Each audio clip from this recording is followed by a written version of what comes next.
Hey guys, so why motivation is a trap? See, ഒരു competitive എക്സാമിനേഷന് preparation ചെയ്യുന്ന ഘട്ടത്തിൽ most of the aspirants ഏതെങ്കിലും ഒരു പർട്ടിക്കുലർ ദിവസം ചിന്തിക്കുന്ന ഒരു കാര്യമായിരിക്കും, ഇന്ന് മോട്ടിവേഷൻ ഇല്ലാത്തതുകൊണ്ടാണ് ഞാൻ പഠിക്കാത്തത് എന്ന രീതിയിൽ.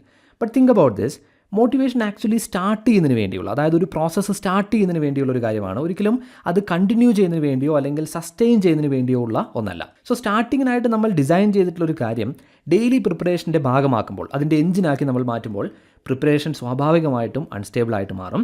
And that's where the trap begins.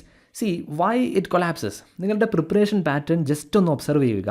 ചില ദിവസങ്ങളിൽ നിങ്ങൾക്ക് വളരെ നന്നായിട്ട് പഠിക്കാനായിട്ട് സാധിക്കും, ചില ദിവസങ്ങളിൽ actually nothing happens. External situations ഒക്കെ സെയിം ആണെങ്കിൽ പോലും മാറുന്നത് ഒരേ ഒരു കാര്യം മാത്രമായിരിക്കും, that how you feel that particular day. So preparation ഫീലിങ്ങിനെ ഡിപ്പെൻഡ് ചെയ്യുമ്പോൾ കൺസിസ്റ്റൻസി എന്നുള്ളത് തീർത്തും ആക്സിഡൻ്റൽ ആയിട്ട് മാറും.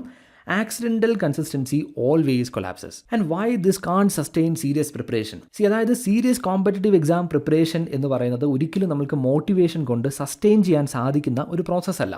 കാരണം വളരെ സിമ്പിളാണ്. മോട്ടിവേഷൻ എന്നത് ടെമ്പററി ആയിട്ടുള്ളൊരു കാര്യമാണ്, ഫീലിംഗ് ബേസ്ഡ് ആയിട്ടൊരു കാര്യമാണ്. എന്നാൽ ലോങ് ടേം പ്രിപ്പറേഷൻ റിക്വയർ ചെയ്യുന്നത് ബോറിംഗ് ഡേയ്സിലും ലോ ഡേയ്സിലും മൂഡില്ലാത്ത ദിവസങ്ങളിലും ഒക്കെ നമുക്ക് ആ പ്രോസസ്സ് കണ്ടിന്യൂ ചെയ്യാൻ പറ്റണം എന്നൊരു കാര്യമാണ്. That's exactly why serious preparation needs a system. So ഈ കാര്യങ്ങൾ വളരെ വ്യക്തമായിട്ട് നമ്മൾ നമ്മുടെ ചാനൽ ഒരു ഫുൾ വീഡിയോയിൽ തന്നെ എക്സ്പ്ലെയിൻ ചെയ്തിട്ടുണ്ട്. If you are interested, definitely you can watch it. And if this is your first time, then make sure to subscribe. So thank you for watching and I'll see you guys in the next one.